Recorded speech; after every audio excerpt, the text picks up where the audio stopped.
If you want to start or scale your property development business to 8 figures and beyond, then you're in the right place. This is the Property Experts Podcast with Ben Richards and Jack Jiggins, two serial entrepreneurs bringing weekly insights from our award-winning businesses. In these podcasts, you'll learn how we found, funded and delivered over £80 million worth of property in the last 6 years, with templates you can use, deal analysis and deep dive discussions that will help you build your businesses successfully. We hope you'll enjoy. Hello. Sorry we're late. A few tech issues, but it's been an absolutely manic week this week. And to be honest, the past 3 hours are just testament to the chaos that's ensued. But yeah, really happy to be here. I'm looking forward to going to the weekend. Lots of things have happened this week and lots of amazing things to discuss on our agenda. For those that don't tune in regularly, my name is Ben Richards and Jack Jiggins is my business partner in XP Property and a couple of other businesses.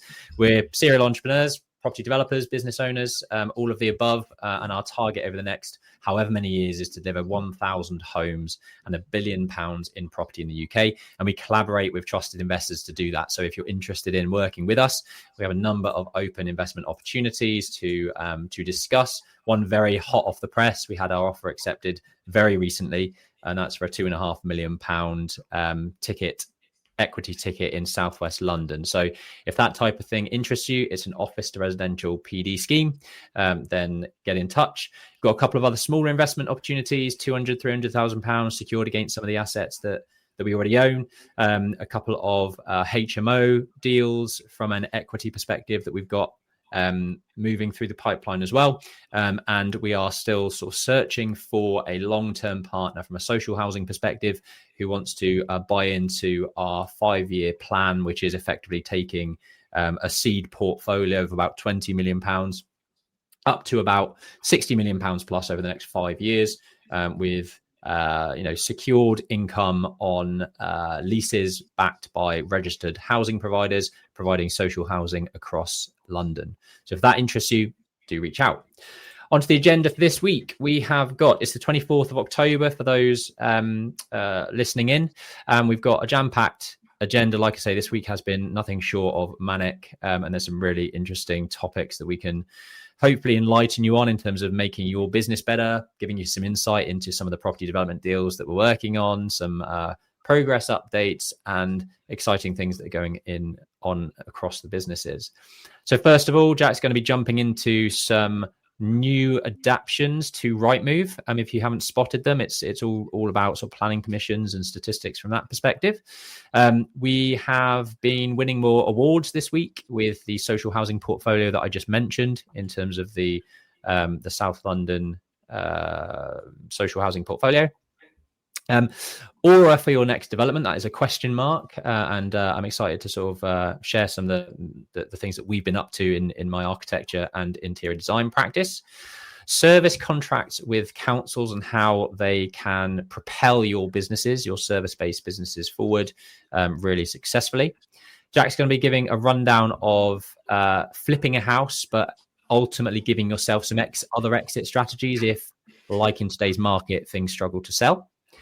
Planning officers have folded. I talked about this a couple of weeks ago on one of our schemes, and it's not often that you get almost a clean sweep of responses or requests agreed by the planning officers. So stay tuned to understand what all that's about. We're recruiting in XP surveys, and that's exciting growth opportunity for that business. That's our measured building and topographical survey business, which if you've just tuned in, that's what that is. And then we're going to be having a look at a sort of live run through of one of our sales brochures, which is something I don't think we've ever done a sort of a live sort of. I've talked you through how we've gone from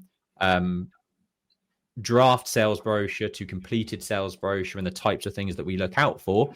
But in today's episode, we are going to literally open a draft sales brochure that we've got for the Old Maltings in Abingdon. I've made a couple of comments previously. Tom, my project manager, has made a couple of comments recently, and we're going to be talking through kind of why we're making those decisions, why and what we want to see in our sales brochures, and hopefully it'll be a really good learning curve for those of you that are building to sell on some of your property developments. And then Jack and I had a lovely lunch yesterday in central London, just near Liverpool Street, around broken homes. It was an invite from UTB, which is a United Trust Bank, one of the banks that lends on one of our schemes, and some really interesting insights into the state of the London housing market and the UK housing market. And then, as always, a Q&A. So yeah, get your questions in now. We are live across various platforms. Questions are great for us because it means we don't have to think about what to talk about. So yeah, get your questions in ASAP and we can answer them as we go, and we'll come to a few questions at the end as well. So let's jump into Rightmove, and Jack's got some interesting things to discuss. I do indeed. Happy Friday, everyone. So I'm actually going to do a bit of a screen share with something that I thought was pretty cool as a quick grade of using Rightmove, essentially, whether that's for HMOs, houses, planning, loft conversions. And you may have seen before in some of our episodes, and I can actually have a quick look shortly when Ben's talking about the next slide. I have some overlays in my Chrome tab. So what you can see if you're looking on the bottom right screen is we have a, Ben, your screen's gone over. Yeah, there you go. We have a property price history, which is a extension that you can download on your Chrome, which means that when you're looking at properties on Rightmove, this basically embedded software tells you the price history of something, so you can see when it was dropped, when it was changed, when it went on the market, if it's sold and then came back on the market. So really useful, and that's a Chrome overlay. So there's tons of Chrome's overlays that you can use as tools as a property investor looking at Rightmove, because there's lots of intuitive business owners that have created those tech platforms. Now, what I'm going to show you is actually embedded into Rightmove itself.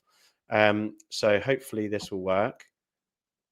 No, remove that, add that.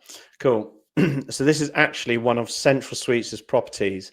And unfortunately for me, I can actually show you the price history change. This is an obvious overlay with a Rightmove extension that we've, with our Chrome extension that we've used, which is your price change history, which you can download.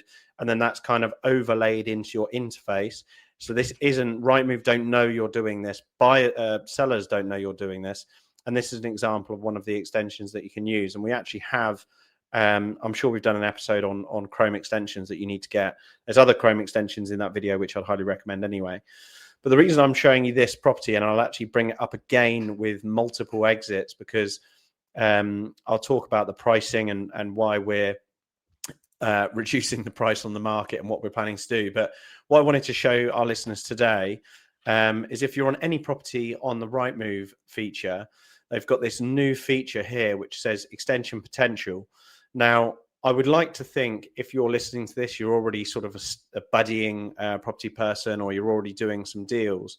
So it might not be that useful from a planning perspective, because you might already know what availability there is for PD and extensions with standard houses, HMO conversions under PD, or even just by looking at it going, I think we can get a loft conversion, I think we can do a single story or a rear side extension. Quite a lot of those things are quite obvious. But where this is actually really useful is it takes in local data, which is powered by Resi, and can actually show you the approval rate nearby, which is really good information. So here you've got basically like a quick ready reckoner, whether it's got potential to extend. It also tells you the year that the property was built, the success rate of planning applications within that area. It also factors in some local potential restrictions, like area of outstanding natural beauty, which tends to be quite a large restriction in this location. Greenbelt's a little bit easier to get consents. It then goes on to tell you residential planning applications, where you can actually look at the approval rate, how many days it takes to get the approval, special things to consider in this particular area. Obviously, this is conservation area and who the authority is.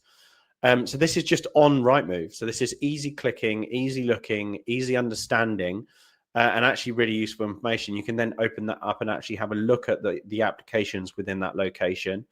And what's quite clever, they've got sort of CGIs drawn up here with examples of nearby projects and roughly what they would cost, what years they were approved, the estimated build costs. And then, to be quite frank, looking at a sort of standard sort of 5 meter wide by 3 meter extension, this probably isn't too far off as far as cost wise goes. They also make an estimate of the value add and also the project length. So as just a very ready reckoner, it's so simple, straightforward. It's free. It's on Rightmove. So hopefully I now have drawn your attention to it. You can have a look at it. And you can also click at rear, side. So these are actual applications that have been consented. Looking at side extensions, the dates they were consented, what they look like. Again, the costs. Oh, don't know what I've done there. Again, the costs, the value add potential, and how many weeks the project would take. And they've also got essentially a rear planning approval, a side planning approval, which is about the same, and then a loft planning approval and the types of loft extensions that you can do.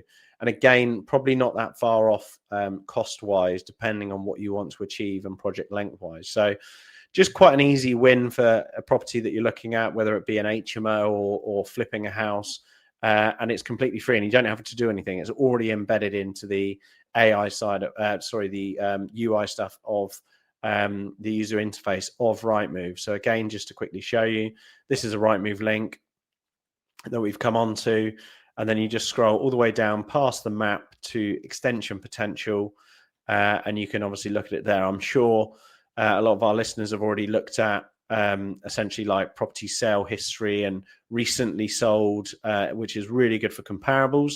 I basically have never looked at broadband speed. I don't know if anyone else has, but they're really useful sort of click through that you can actually look at. We'll be coming back to this deal to talk a little bit about the multiple exits, but it was just to let you know that Rightmove feature is there.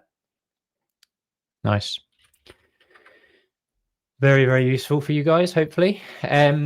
So our Oparo Social portfolio based in South London is something we've been working on for the last... So actually, is it coming up 5 years now, Jack? Or is it 4? It's 5. Feels like 54. Feels like a lot. But I think it is 5, genuinely 5. I think it's 2020, so yeah, 5 years. Yeah, crazy. But it's stemmed off of working with Toby Wild, who's one of our partners in that business, Oparo Social, and it's backed by the Oparo Group. So that's Toby's business.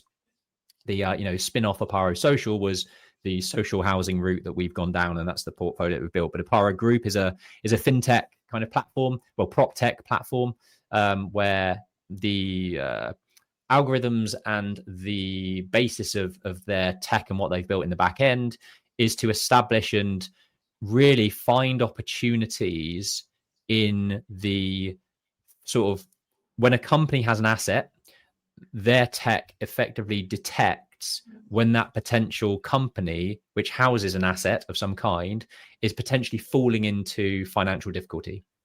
So it analyzes all of the various signs that tells them it's going into difficulty, with the view that the outreach to that particular company can be done earlier, before it gets to the point of things like liquidation and debt collectors and bankruptcy proceedings coming to play, to potentially get hold of the asset out of that company at a discounted price to save that company from going to liquidation, etc. That's probably a very crude way of describing it, and Toby's probably like pulling his hair out, being like, "What are you talking about, Ben?" But it's that's the premise of the tech that they've built. So great to be partnered with them. You can see that Oparo Group were finalists in a couple of awards, such as the best use of AI in property and the fintech solution of the year. But more importantly, for Oparo Social, we were a finalist in the best affordable housing innovation category, which is amazing. And this was for Property Week's Tech Innovation Awards 2025. So, prop tech is massive. You all use it. We've just spoken about Rightmove. That's becoming a prop tech platform. We use things like Land Insight, Nimbus Maps, property data to do all of our work. So without that kind of prop tech and the innovation in that space, it would be a lot harder to do the jobs that we do. So to be recognized, in a tech space, a tech world, is massive. It's great sort of credibility for us. It's great credibility for Toby and the Oparo Group behind all of that. And yeah, it's been great to see that the Oparo Social portfolio is continuing to win numerous awards such as this one. Yeah, I think if you we need a drum roll, because I put an animation in this, and then click. Hey! There you go. So Oparo Group were actually the winner of the FinTech Yeah. Solution of the Year. So fair play. Anything else you want to say about that? No. Good. Cool, good. So point number 3, Aura for your next development. And this is effectively a bit of a plea, really. And I was having this conversation earlier today with a business consultant, business coach, and that's something that Jack and I are massive on in terms of all of our businesses really getting support and guidance around how to grow your business, how to streamline things, make efficiencies, etc.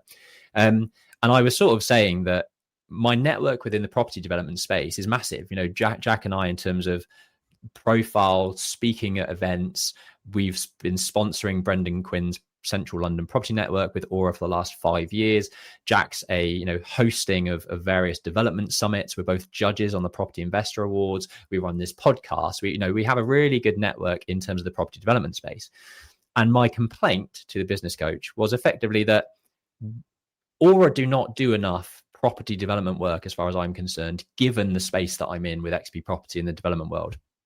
And my ask, and I really, really want the brutally honest response from those of you that tune in regularly to this, that have your own developments, that have your own investment projects, that design your own, build your own HMOs, for example, is why don't you use Aura? Like, I don't feel like we work with enough of you listeners when we are very, very well placed to deliver and maximize value for you guys, which is exactly what we do for XP Property. So I want the brutally honest feedback, because I need to know how to learn to grow that and tap into more of the network that we've got from a property development perspective, because we want to be doing more work from a development perspective within Aura. Our business has sort of historically been made up of about 70% private resi development, private resi homeowner projects, and about 30% in private in property development space. And we really want to take that to a 50-50 position, where you've got the repeat custom of property developers that you work with once and they want to keep working with you over and over again because you've got a great relationship. What I drill into all of the team at Aura is the commercially mindedness of what a developer wants to see in terms of maximizing value, sweating assets as much as we possibly can, reducing build costs as much as possible, optimizing that tender process to value engineer schemes. And that knowledge that the team in Aura get from myself running XP and doing our own developments and going through that whole development life cycle is huge for you as a listener who is a property developer and wants to work with an architect that understands that process. So yeah, it's a plea. Drop some comments down below. Are we too expensive?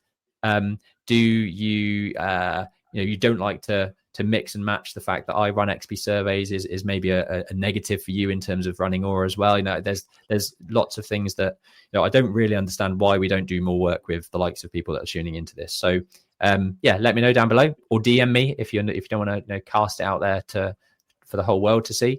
But we want to be doing more work with you.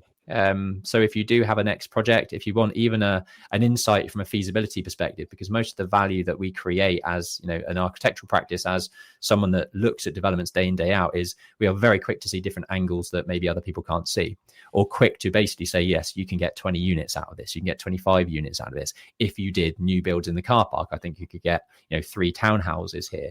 Or have you thought about this angle that maybe optimizes the space and reduces the amount of stairwells, reduces the amount of corridors, etc. Those things up front add massive value at the start of your project. So if you are looking to jump into a new development, if you've got a HMO that you don't know, how to optimize as much as you possibly can, reach out to us. That early stage feedback is what adds potentially hundreds of thousands of pounds to your scheme and allows you to unlock massive amounts of value. So that was it, really. Just wanted to dive into a bit about Aura architecture and interiors, how we can help from a property development perspective, and that we want to do more with you listeners. So yeah, reach out. Or I suppose even a step further and better, let them send a site to you, quote it, and then give you feedback. Correct. Yeah, that would be even better. Because I can't tell you if you're too expensive unless I've got a quote. Yeah, but the thing is, I don't know whether the perception is that we are too expensive and therefore people aren't even coming to us. I don't know. I honestly don't know. And that's why I'm asking the question, because, the amount of amount of developers I have in my WhatsApp, in my contacts list, in my, my emails is massive. Yet, I'm even speaking to people, I'm even speaking to mentees where I'm like giving all this advice from a development perspective, running through their development appraisals with them. And then they say, oh, actually, I'm meeting my architect on site to discuss this site next week. So we'll bring up all these things. And I'm thinking, why aren't you discussing this with Aura? Like, why are we not also your architecture practice? And I just really don't understand what the barriers are to, doing that. So I want to know. Let me know down below. Let me know in a DM. Yeah, that was it.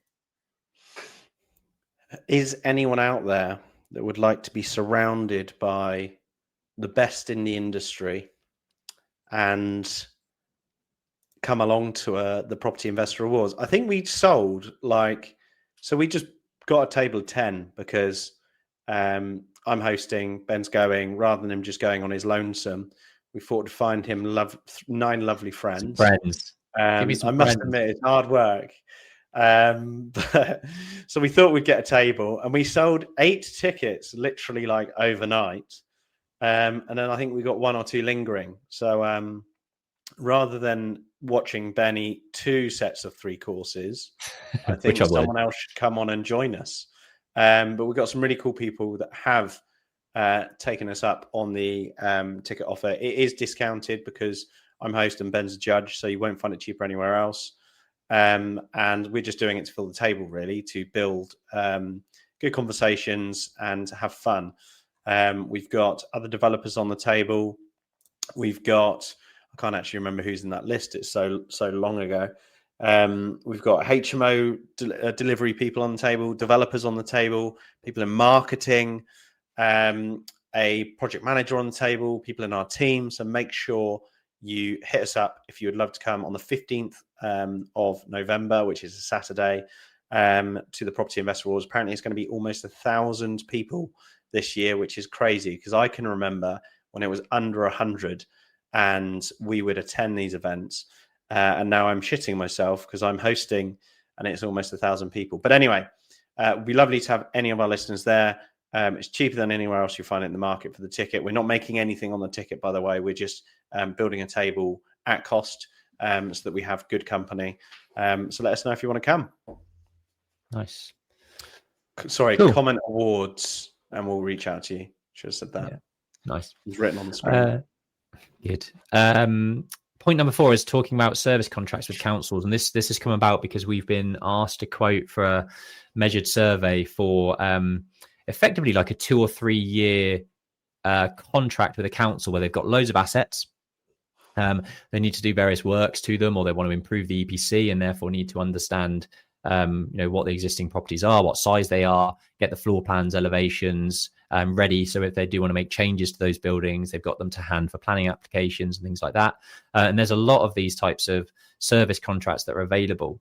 And for service-based businesses, some service-based businesses only focus on this type of contract where they're bidding and they're tendering to win, 2-year bids with councils to be on their list and to get repeat business, repeat custom. And it's something that we haven't looked at with XP surveys until recently. And going forward, it will definitely form part of our strategy of winning work. And this type of thing can be very predictable and therefore scalable, because if you've got a £200,000 contract over a 2-year period, you can resource for that. You can bring in the team that you want to bring in. You can make allowances and cash flow forecast and project forward kind of when you might need to bring new people in or what tech or systems you might need to bring into your business. It was just really something that's happened over the last couple of weeks that I thought would be probably good for some service-based businesses to hear and think about in terms of winning work and opportunities to grow your businesses in ways that don't necessarily do. With XP surveys at the moment, we are predominantly B2B to architects, to property developers, to landscape architects, to interior designers, that type of thing.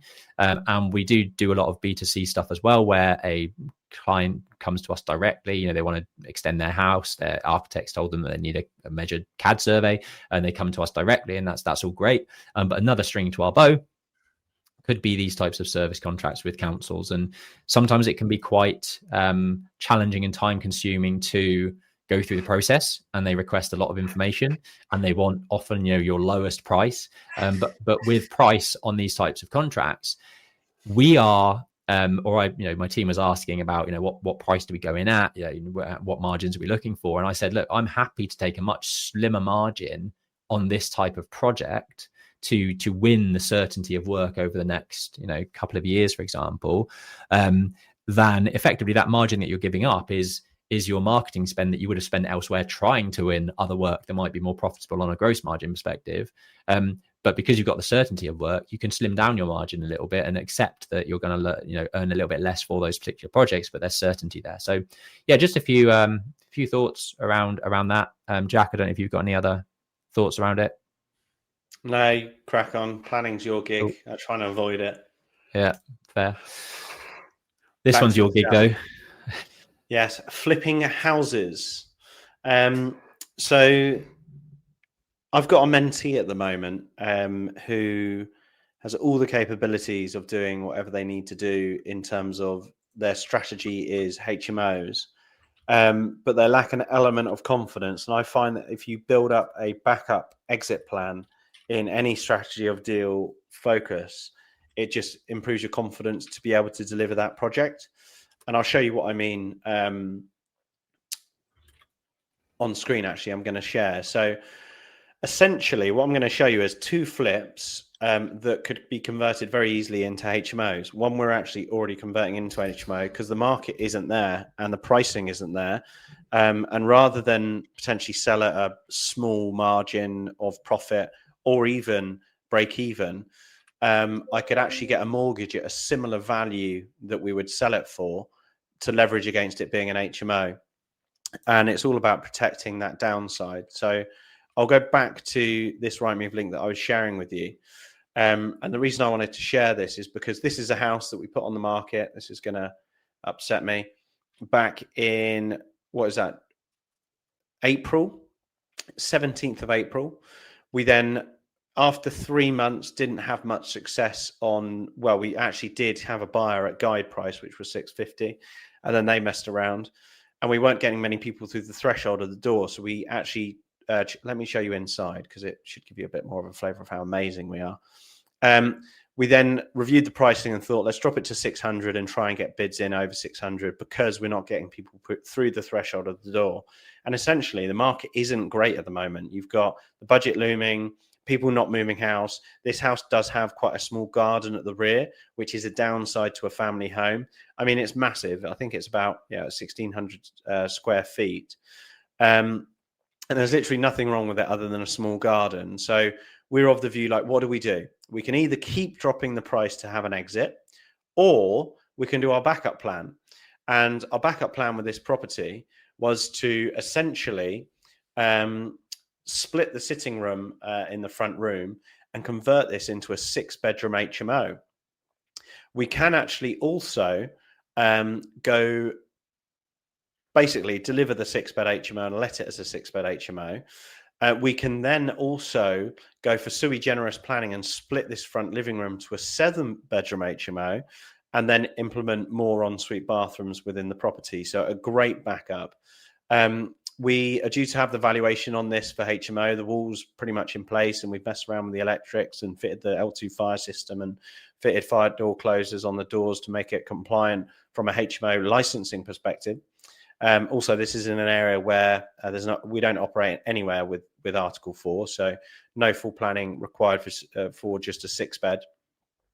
And it's quite an easy transition. I think the total cost to convert this from a flip to an HMO is about $6,000, and the valuation reflective should be about 675. So if you picture it, if we drop the price to 575, that's not far off the value we're going to get if we refinance this on a 75% loan to value mortgage on a higher valuation, to then make sure that we're basically keeping equity in the portfolio, adding to the balance sheet, rather than thinking about just cutting our losses and selling it at less than it's worth. And now I'll give you another example of this with a more recent flip that we're delivering. I'm not sure how I'm going to slide through this one. How do we scroll on this one? do you turn? Oh, here we go. There we go. Cool. So this is a flip that we're delivering at the moment. We have exchanged on this subject to planning. It's a grade 2 listed house, so it does work much better to flip it. As a backstop position, what we have actually done is, you will see, this is actually our valuation deck. So if anyone wants to see the valuation deck, please do let me know. But hopefully, if you can see on your screen, and sorry for for the listeners that can't see this, but this is the first and second floor plans. So we're hoping we've got the contract to buy the building at 370. Our spend should be about 100 grand.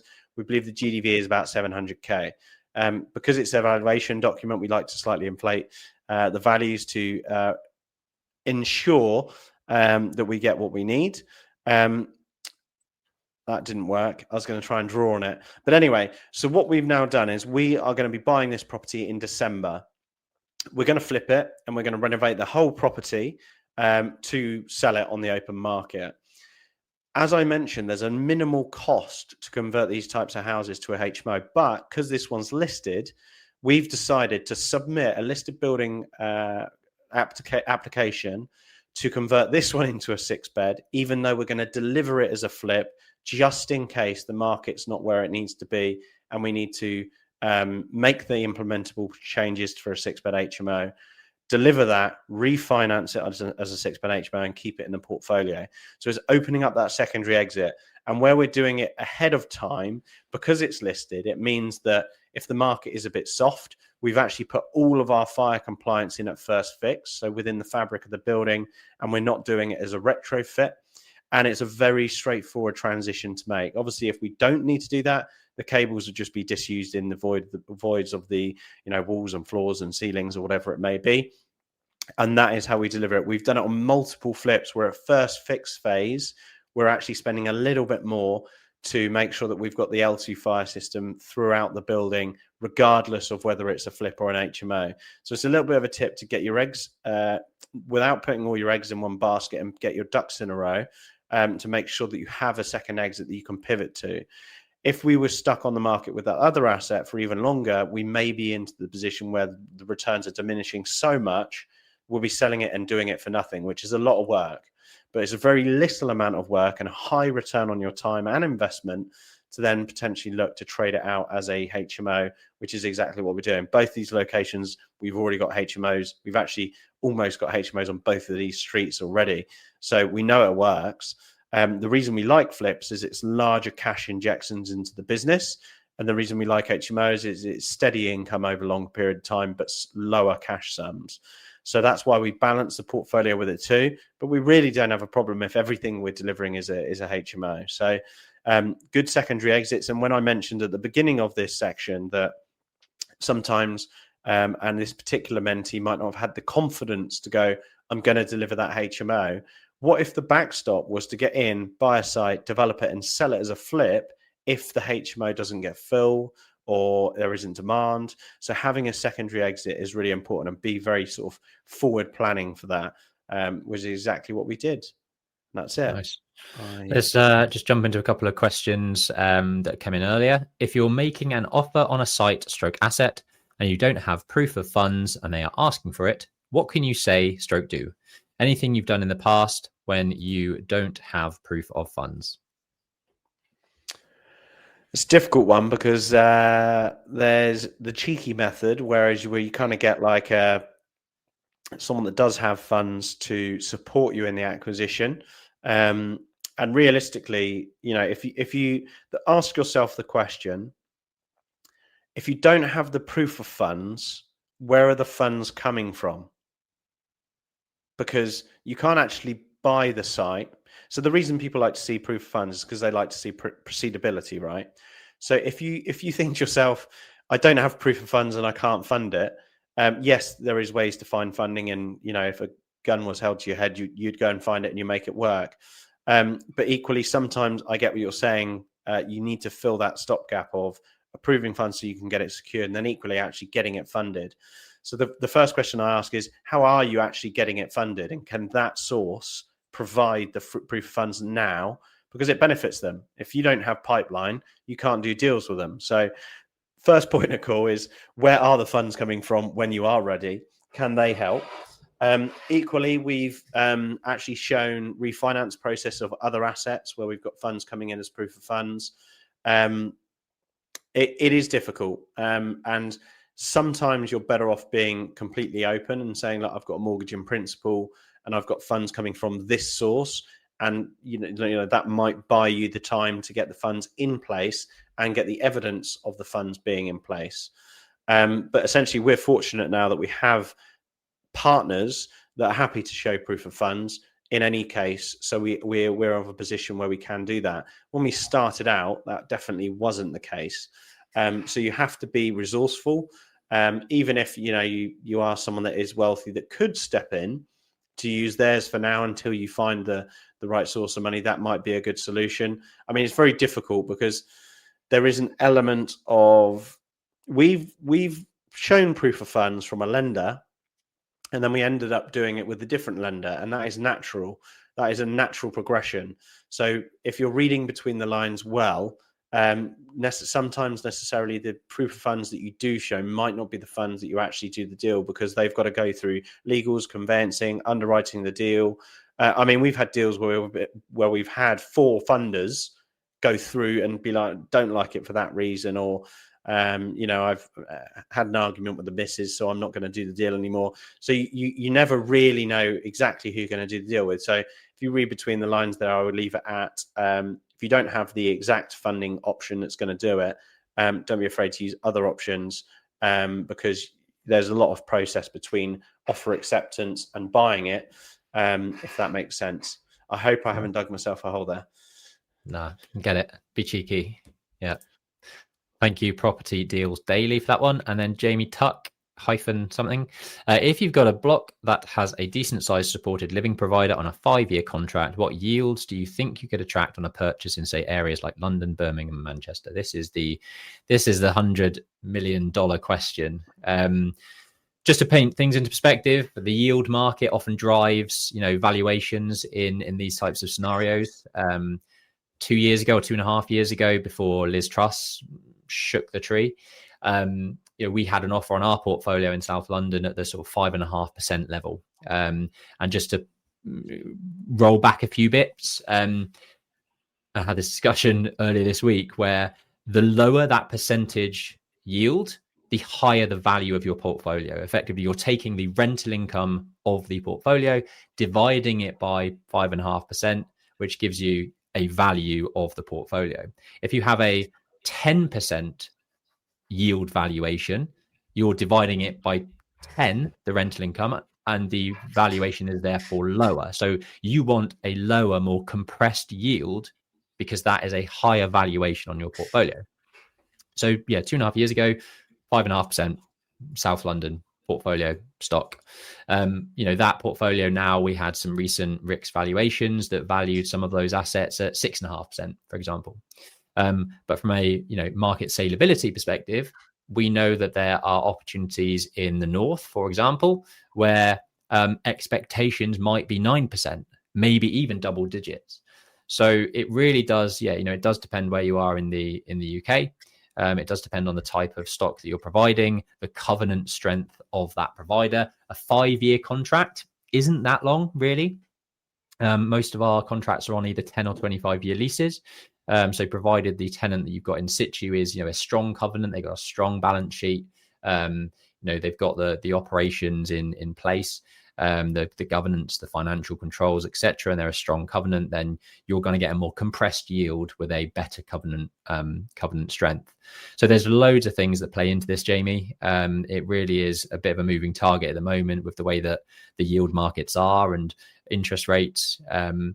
And we all want to get it back to where it was pre-Liz Truss, where the cost of capital is, or the interest rates and yield market is way lower, which means that ultimately, when you look at this type of thing, put it into sort of layman's terms, if somebody can go to a bank or look at the gilts in London where they can buy bonds from the government at 5%, who is going to value a more illiquid asset like a property, even though it has a strong covenant with a strong lease in place with good tenants, etc., in a nice building, who is going to want to buy into an asset like that at 5% when they can just get the same amount with no risk in the bank?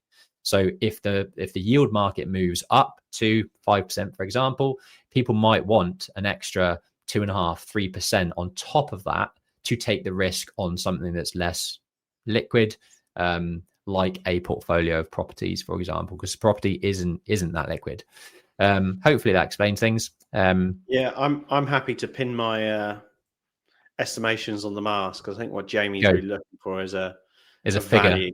Go on then. So let's go off the information we have. We don't have the supported living providers details, so let's assume we've got a high and a low. So tin pot, been around for 6 months, and pile of shit, and then like a really good covenant. 5 years, we do have that information. London, we don't have the location, which is obviously that could be light and day. Birmingham and Manchester, I probably said, are almost comparable to some degree, probably Manchester slightly edging ahead. But for a 5-year contract, I'd almost go as far as saying that you would probably in London fetch a stronger pound per square foot value than a 5-year contract yield, because you have to remember that if you're selling these on a 10% yield, they're not recouping the capital within the 5-year contract. So it's going to then be a bricks and mortar asset on the assumption that the lease isn't in place. So there's a vacant value possession value at that 5-year point, assuming the yield isn't, the income isn't progressing. So anyway, so to pin my hat to the mast, I'm going to say on a 5-year contract, if you have to sell on yield an occupied building to shit to great provider, I'd have probably said anywhere between 8 and 12% in London. Ours are like 10+ year leases, and it's an RP. That's why we can push to probably lower to almost 7%. If you're in central London, yeah, bricks and mortar, really. I mean, people aren't going to be buying it for that yield. I don't think your yield will really stack up, if I'm honest. You can probably sell it on like a 6-7% yield, but that's irrelevant to the income because the underlying asset is more important in that capacity. Birmingham and Manchester, probably not too far dissimilar, if I'm honest, than the outskirts of London. It's probably between sort of 8 and 12%. But the yield market is shot. Last week, I talked about what is selling in the commercial space, and it's not a lot. So good luck to you, Jamie. I would stick to private HMOs, take the income, and yeah. Nice. I've got a lovely portfolio that you could buy at 7%. It's a fantastic portfolio. Yeah, hit us up. Won awards, actually, which you want to talk more on earlier. Nice, cool. On to point number 6. Planning officers have folded, and I had a bit of a rant a couple of weeks ago, and I forgot to talk about it last week. Last week, we mentioned that we had planning approval through for 4 extra units to the rear of this listed building off the High Street in Abingdon. We bought a bank, Halifax Bank. We've done a deep dive on it. It's season 3, episode 18. If you want to go and check that out and get all the nitty gritty details around what that project's all about. But we got the planning approval, which is great news. But what I didn't say is the feedback that we had on the planning conditions. So 3 weeks ago, I had a big old rant saying they've just sent us the draft planning conditions. They're ludicrous. 5 of the 8 of them had pre-commencement conditions on things that we're not going to be wanting to install for 8 months into the process. Things like they want to see pre-commencement, pre-putting a spade in the ground, pre-demolishing anything, pre-anything. They want to see details of the windows, the window jambs, the cross-section of the windows, the details, the everything that's to do with that, as well as things like finishing materials. What brickwork are you going to be using on the development? Now, what I pushed back on is saying that all of these 5 out of 8 are ludicrous to be asking for them in the pre-commencement phase.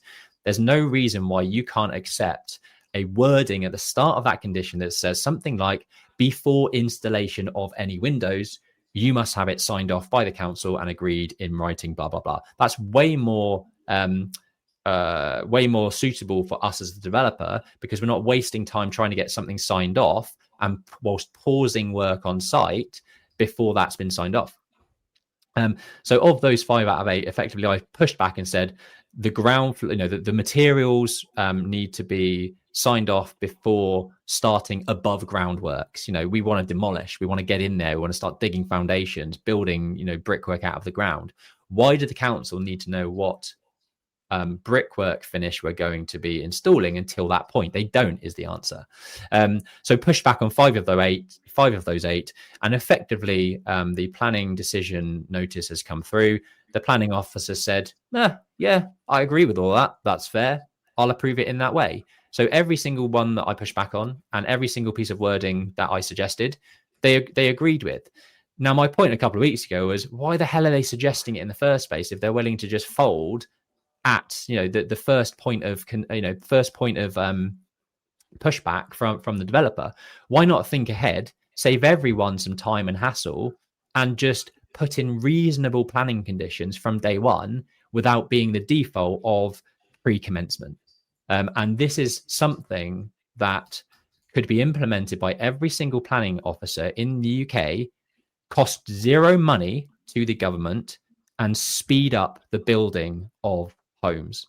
And it's not something that it's not talked about, this level of detail. We want to build 1.5 million homes over the next 5 years. It's not going to happen if planning officers at ground level are doing stupid shit like this and trying to put in planning conditions that are pointless and delay things progressing on site. So rant over, win for us. Planning officers need to get more realistic in terms of their ask, and stop fanning around. There you go. Cool. I'm going to skip on from that. Quick update on recruitment. So in XP surveys, we're recruiting for a CAD technician and a measured building surveyor. They'll be one and the same. They'll need to be competent in doing both. We can train you up from a measured building perspective. The piece of kit that we use is super simple. You get on site, you put the tripod up, you press the button, it does the laser scanning, and then it binds it all together into a point cloud. It's not really as easy as that, and the surveyors will be annoyed with me for saying that. But ultimately, it's a very simple piece of kit to understand. We can train you up very, very easily. If you're an architect, if you're a technician, if you've got some CAD draftsman experience, this is a great role for you if you're interested in having a bit of a mix between being in the office, doing that drawing work, and then actually get on site and seeing people, getting on site, taking the kit around properties, laser scanning, seeing in the insides of lots of quirky, interesting properties, speaking to agents, getting access. It's a really good balance, I think, between office work and site work, and that's the job description, the job advert you will find on Indeed or LinkedIn, or drop a note down below in the comments, and we'll get somebody to get in touch and send you the advert and the details on the job. But it's something we're actively looking to recruit for. I've already done 5 or 6 interviews, shortlisted a couple of people to go through a task phase, so coming into the office or sitting on a call and doing a timed exercise of utilizing AutoCAD and making sure that they're proficient and fast enough, because ultimately for us, speed is crucial. Ultimately the faster our team is in delivering the output of the survey, the better it becomes in terms of profitability. So if you're interested in working for XP Surveys and joining an incredible team in the wider ecosystem of businesses, then get in touch. Cool. I'm going to jump into this for like 5-10 minutes. This is not going to be great.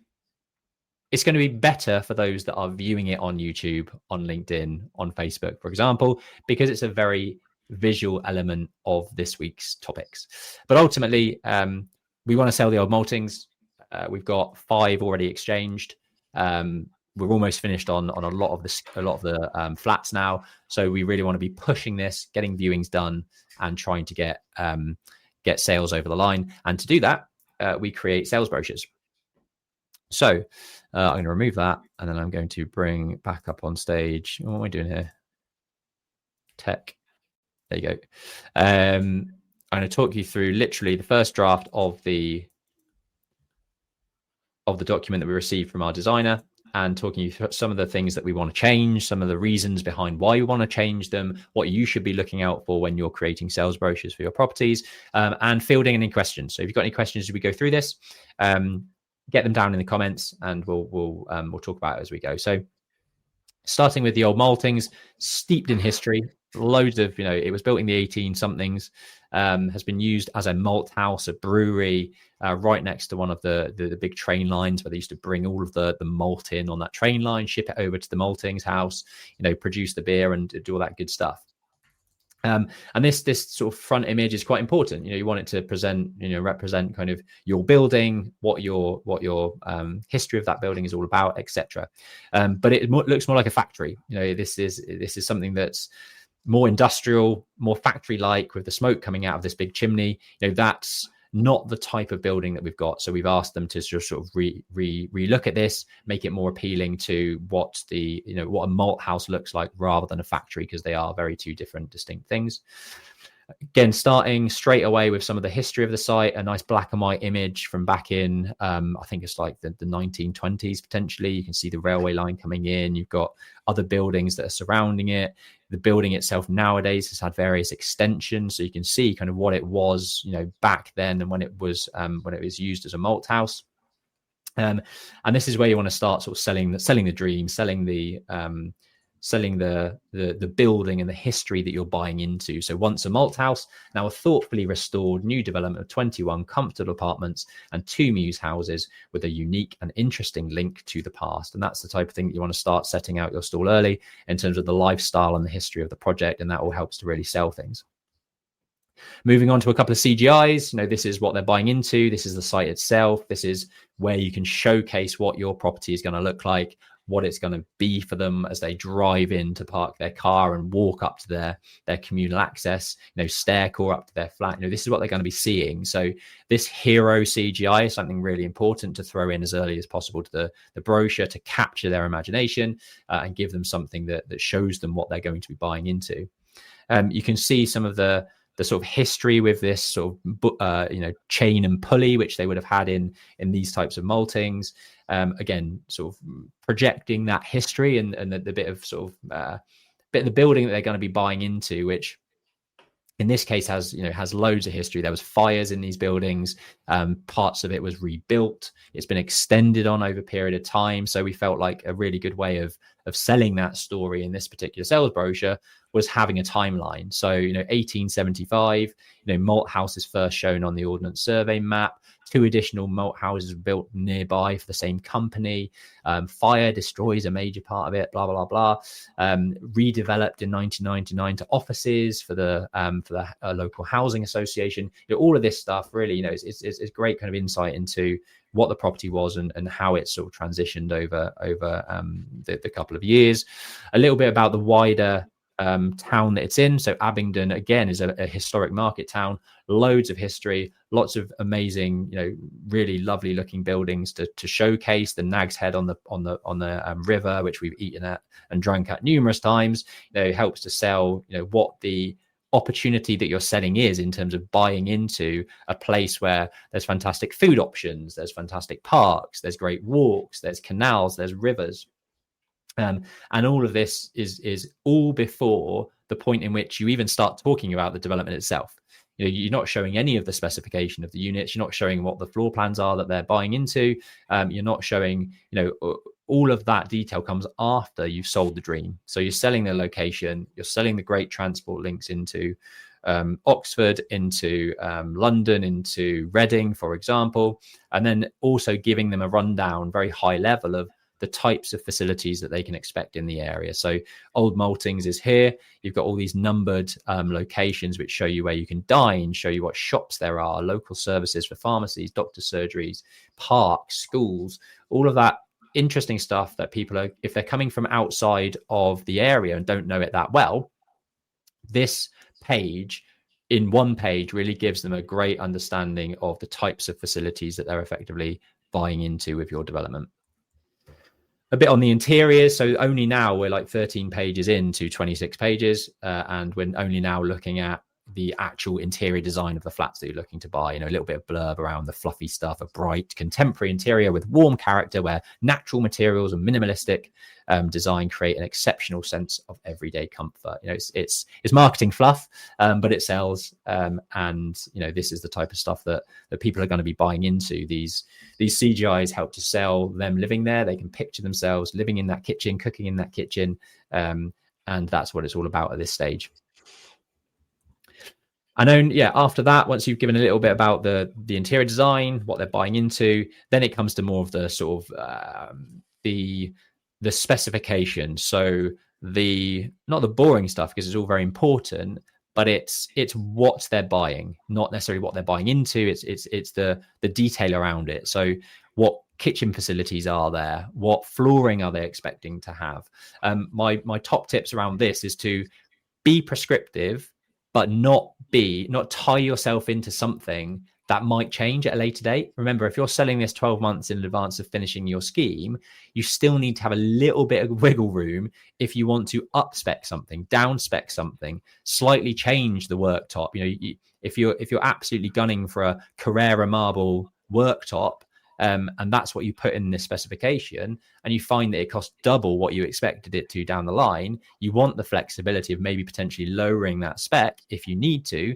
So by putting something like stone worktops in your specification, you're covering all bases instead of saying Carrera marble from a quarry in such and such a town in Italy. That's way too prescriptive and way too in depth for what you need in a brochure to cover all bases. And then a site plan, just to give some insight into kind of what the overall site looks like, where the location of each individual flat is within that development. You've got a ground floor, second floor, first floor, third floor, for example. And then you go into the individual units themselves, and the types of comments we're making on this are actually quite small. It's just, this rug around the bed makes it look a bit overcomplicated. They've shown sort of timber type flooring hatches within bedrooms, which will be carpet and should sort of represent that type of finish rather than showing a timber flooring throughout. And just a couple of things that from a technical and a practical perspective, you should be making sure that you're being absolutely clear, i.e. the eaves in this bedroom don't go all the way to the eaves in the single bedroom. There are actual walls that stop, noise transfer and stop the storage in between those spaces, so that you don't get silly question from buyers saying, well, what if it's a HMO and I want to rent it out, and is this person going to get annoyed that they can hear absolutely everything coming from this bedroom? It's things like that from a technical perspective, you probably want your architect to look over these, make some of their own comments, and to pick up on things like this.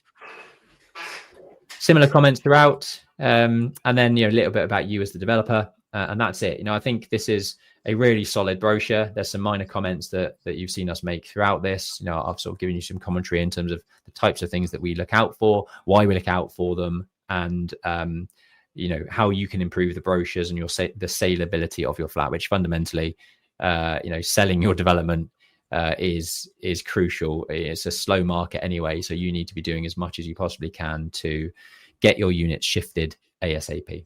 Cool. Hopefully that was interesting for people. On to Broken Homes, the UTB event. Jack, do you want to start cracking on with that, and I'll get I know we've been on for an hour, so we'll try and make this swift. We've also got another question in. Thank you, Advanced Agency 9839. Ben and I had the pleasure of joining the Wise Owl event, which UTB, United Trust Bank, kindly invited us to. I think now we're their favorite borrower.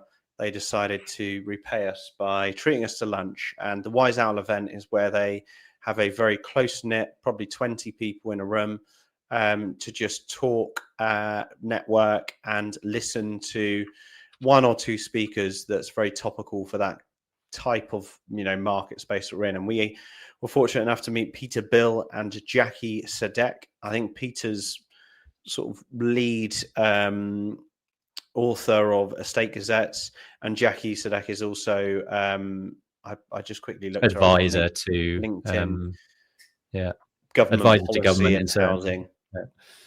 But anyway, so they were talking about the doom and gloom, basically, to cut into it. They said that, believe it or not, I don't think they'll mind me saying, but they admitted that they've been in the property industry for multiple decades, 30, 40 years each. So combined a lot of time, and they're not sure they've seen a worse market to be operating in. So sorry to be a bit doom and gloom going into the weekend. But those that fight and stay standing have much more success in the future. But they were just basically talking about the doom and gloom and how arduous planning is, obviously, Some of the policies that are coming in are might be good, but then might be detrimental because they're obviously doing a big capital revenue sweep to bring some money in to the council, to the government via councils, via tax, via SIL, via Section 106, via blah, blah, blah, blah. Peter went on to say quite a funny, essentially site that's been, basically stuck in planning really back and forward because of the deliverability and the feasibility of it for 10 years. And it's even gotten to the point where in the sort of planning documents, there's a request for bicycle pumps to be put in. So his sort of mock joke was houses aren't getting built, but at least what is getting built has got requirements of bicycle pumps. And I completely agree. And Ben was kind of talking about it in the section of pushing back on the pre-commencements and conditions of planning. That it's just not that pragmatic, and it's getting to the point where regulation is pushing it. There's actually a really interesting set of documentaries on Donald Trump, and the reason he moved away from New York is exactly that. It's too much red tape, and it's not a great place to be in. So he moved to other regions to develop where there's a lot less red tape and is easier to deliver. And I get it. We're the same. And actually, coincidentally, one of the question that is in, I think we should answer it now, Ben, while I'm on that topic, is Advanced Agency said, would you avoid high-rise office to Resi because of BSA, so the Building Safety Act gateway, which has been brought in and implemented now.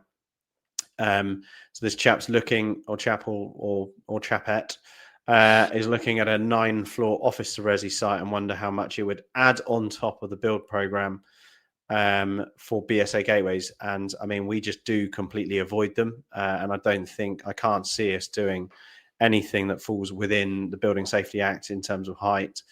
As far as building into your program, not only costs, but I mentioned a few podcasts ago that my neighbor works at Barratt Homes, and a scheme that should take 24 months is now taking over double that.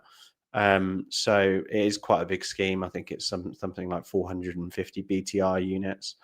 But you need everything in place for the initial pre-commencement application for the initial gateway application.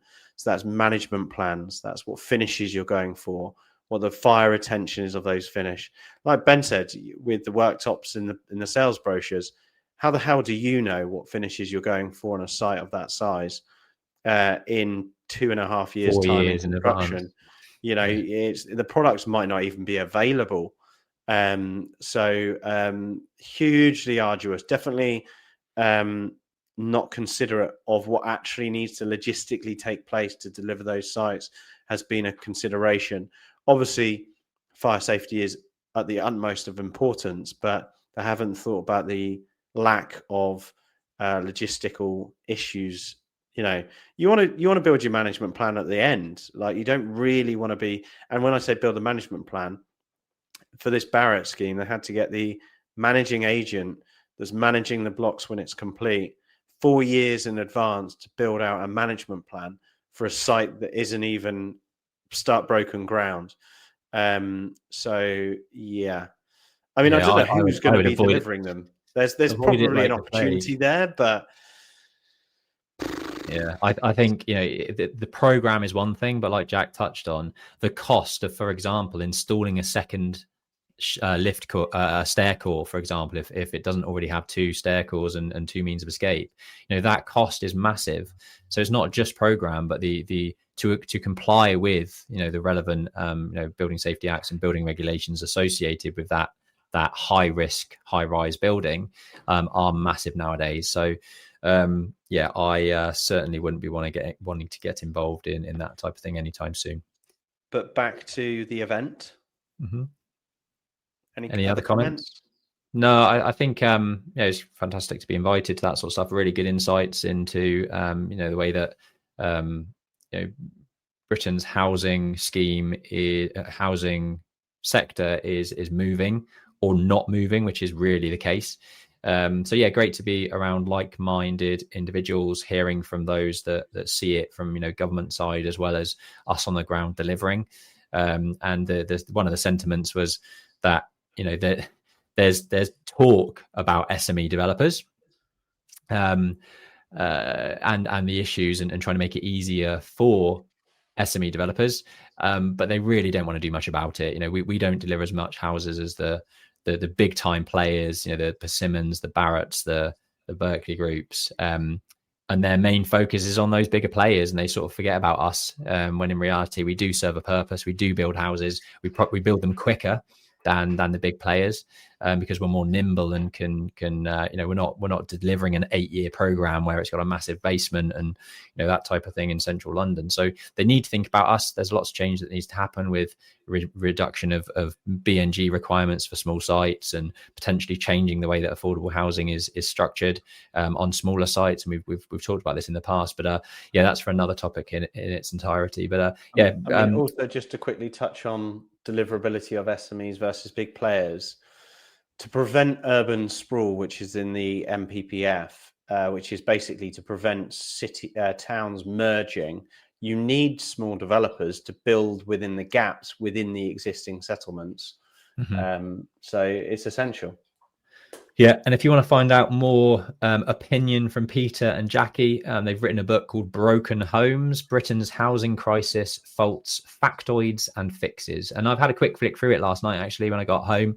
Lots of interesting statistics and graphs and tables shown in it. It's not just loads of words, which I think is really great, because it's actual facts that of the way that the state of the market is. So yeah, go and grab yourself a book. We don't have any time for any more questions. I'll just bring this one up on screen from Namis Developments. Who usually leads the fire stopping design in conversions with existing timber floors, studs? Is it the fire engineer, architect or specialist? And how does it normally run from design to install to BC sign off? And we're going to leave that as a cliffhanger. We'll actually answer that next week, so make sure you're tuned in. We don't have time for it now, but thanks everyone for tuning in this week. Have a great weekend, and we will catch you next week. Bye. Oh, don't forget to subscribe and like and comment and share. That's really important. Take care. If you're still with us. Bye. There's 9 with us, actually. There's 9.